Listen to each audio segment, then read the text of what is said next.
রাজধানীতে আগত অতিথিদের থাকার জায়গা আবাসিক হোটেল, কিন্তু এর অনেকগুলোই আজ অপরাধের অভয়ারণ্য।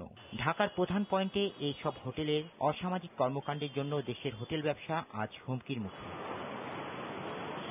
এসব হোটেলে দেহ ব্যবসার সঙ্গে জড়িতরা জানান, অনৈতিক এ কাজে কিভাবে এলেন তারা। একজনের মাধ্যমে নামছিলাম, দালাল আছে বান্ধবী, আমরা দালাল নাই, বন্ধুর মাধ্যমে।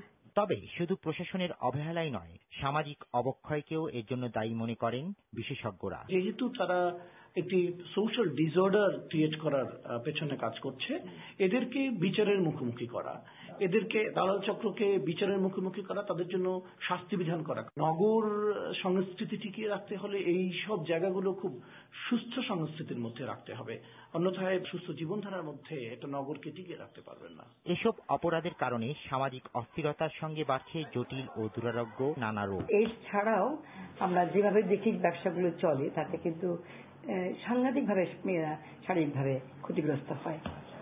মেয়ের যে তার স্বাভাবিক যে জীবন, সেই জীবনটা তার পরিপূর্ণই ধ্বংস হয়ে যায় একেবারে। এবং উইদাউট প্রোটেকশনে যে সেক্সুয়াল একটা হয়, তাতে অনেক ধরনের রোগ তার শরীরে প্রবেশ করে এবং আলটিমেটলি তার যে পরবর্তী জীবনে তার যে